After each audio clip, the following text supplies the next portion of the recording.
Hello everybody, Thempirian here with more new cards. We've got the Clown Crew at it again. The Clown Crew called. They said they weren't done yet. They need you back. We've also got Full Moon Mirror yugioh support. Yippee! Honestly, they kind of probably need it at this point, so, whatever. Full Moon Mirror is what we got first up. Look at this card. You can tell it's a yugioh card because it looks like this. I don't need to say anymore. It's got the miasma of After Effects product, probably. It's got a thing with too many eyes. It's got a mirror. It theoretically could be something else besides yugioh, and so could the card.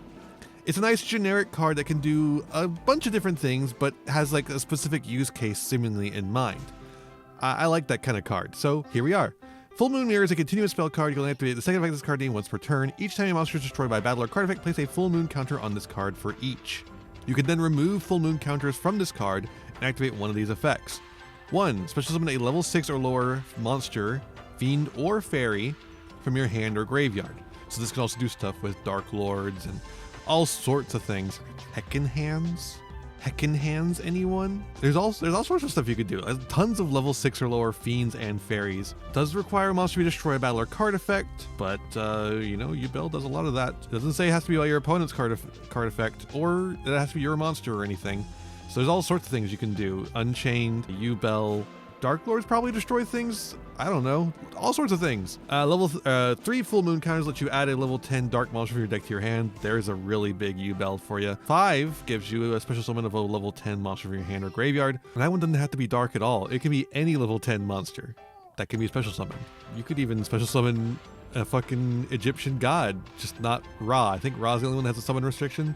The other ones send themselves to the graveyard, so I wouldn't recommend doing it. But you could do it. There's nothing stopping you unless there is and I'm mistaken. In which case there is and I'm mistaken. Sorry. It's a cool card. A lot of stuff going on here. But it doesn't seem broken either because of the way it works. In fact, it's probably not even good.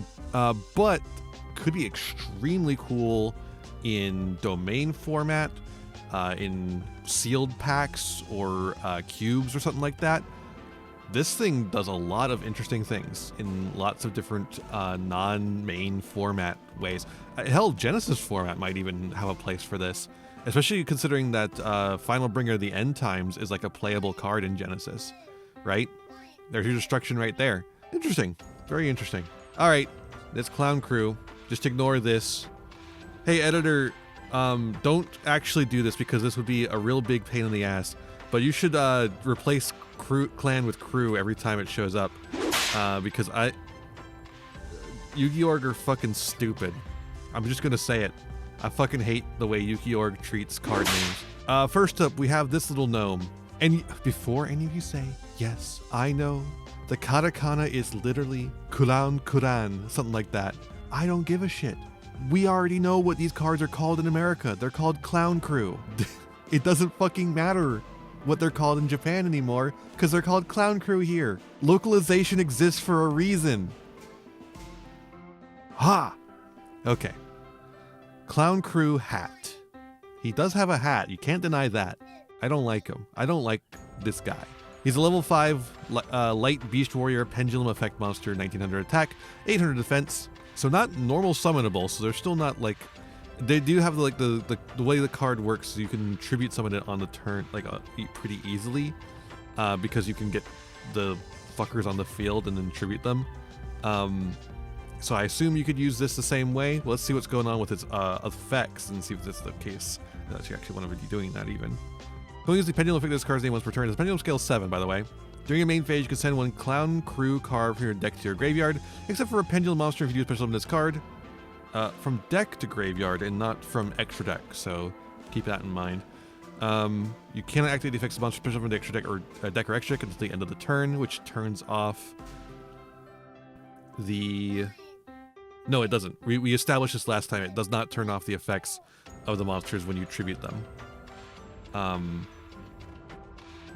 Because they're no longer special summoned from the extra deck, because they're in the graveyard now. I love Yu-Gi-Oh, dude. Monsters your opponent controls lose 1500 defense while you control a tribute summon monster. Okay, that says monster effect and not its pendulum effect. Okay. I guess it does special summon itself. Gets you a free body on the field. And gets you a guy in the graveyard. Sure. If this card is, or probably one of more likely one of the spell traps, because I don't think any of the guys in main deck actually want to be in the graveyard, because there's only one guy in the main deck, except for this guy. If this card is tributed, so it does have a tribute effect of its own as well, you can activate one of these effects. You can only use each of these effects once per turn. Shuffle all pendulum monsters on the field and face-up extra deck into the deck. Right, so it has the same effect as all the other ones. And then special summon a clown crew monster from your deck or extra deck except for pendulum monster, ignoring its summoning conditions. So it can modulate into one of the other clown crew monsters on tribute. This guy does not seem particularly good. Like, he's a free body, and he means that the deck can out pendulum boards, I guess. But who's making pendulum boards? Pendulum monsters on the field does, I think, include... This is like Ruling's the deck, by the way. I think it does include pendulum monsters in the scales. I think they're still considered pendulum monsters there, so it should hit those as well. Okay, let's see what the Link monster's doing. Oh, it's the girl from all the spell traps. She's a Link monster, apparently. Clown Crew Drish. Link 2 Light Warrior effect monster, 1000 attack. Left bottom, 2 ritual, fusion, synchro, ixies, or pendulum monsters. Does not say Link. So you can't use a Link monster to make this. That's really important, actually, because of the underworld goddesses. And, well, no, it's not. No, I'm thinking the wrong way around. The IP Masquerade makes the... Oh, but they can still use the material to make themselves, though. Mana Moon, the moon who's banned, I think can use other material. It's a light, so I don't think you can use any of the Unchained stuff, but it might be important at some point, so it might as well just box it out anyways. Getting all confoozled on that one. Your tribute summon monsters can make a second attack during each battle. I've taken my sleepy time meds, can you tell? Make a second attack during each battle phase. Man, I just don't like these build a guy, protect the towers type decks. I just don't care. If this card is tributed, you can activate one of these effects. You'll use each of these effects once per turn. Return all Link monsters, blah blah blah. Each player shuffles their entire hand of the deck and then they draw the same number of cards they shuffled. So we're banning Droll, right? Like we're not gonna have Droll in the format anymore, right? Because you've just made Trickstar Reincarnation. Fuck you. Clown Crew, at least it would do you as well. It would also hand loop you. Very annoying. Clown Crew Finale. I guess that's a finale. He's just shoving a bunch of playing cards at you and other things. Normal trap card, you can only use the first and second discarding once per turn. If you control a tribute summon monster, you can discard any number of cards and target that many face-up cards on the field. Destroy them. Okay. They've always got to give one of these kind of... I don't know. I like varied interaction. I like the fact that we have a trap card that does some stuff. It does destruction. Discarding any number of cards is a weird one. It's always got to be something weird. It can't just be like destroy 2 cards for one thing. No, it's always got to be like... I guess it's still 1-for-1 removal. I guess it is. And then you have to control the Clown Man tribute summoned. Could theoretically tribute summon Hat for this if you desire, which is kind of an interesting part of this deck, is that you can just tribute summon this guy to have the tribute summon monster in a pinch. But I don't think it's interesting enough to make this deck interesting. Banish this card for your graveyard, tribute a ritual, fusion, synchro, ixies, pendulum, or Link monster. There's got to be a better way to say that. From your hand or field, add a Clown Crew monster from your deck or graveyard to your hand with an original level rank Link rating that is not equal to the tributed monsters. Oh, okay. Then they've all been different numbers, right? I do not remember. Clown Crew, I do not remember at all. Malabarism's crazy. Summon 2 of the fucking things. Yeah, Devils is a 3.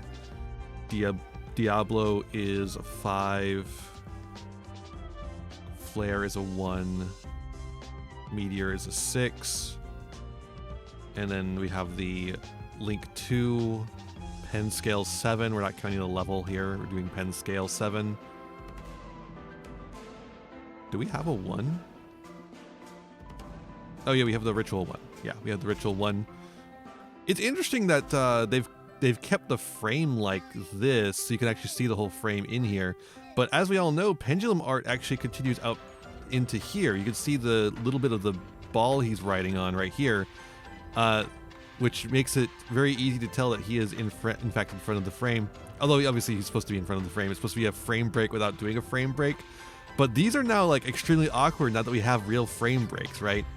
But it's also very funny that the frame is literally like stops here instead of going down to here. So I bet if you actually look at once we have like the full art of this through Master Duel or whatever, it's gonna look very awkward.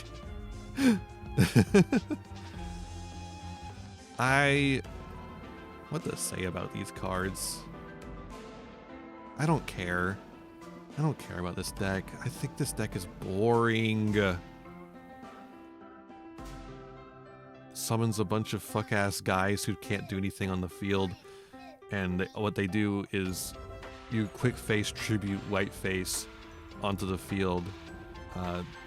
By the way, editor, I know you're not a hugely into Yu-Gi-Oh! Whiteface is like a type of clown. That's why it's Biancaviso in the English. Technically, it's Biancaviso in Italian, but in the English release, it's going to be called Biancaviso, which just means Whiteface in Italian. It's a type of clown. It's fine. This does nothing for me. I'm not a huge clown person either. So this kind of just does nothing for me. If you like these cards, that's fine, I guess. Yeah, no, I don't got anything in me. That's it.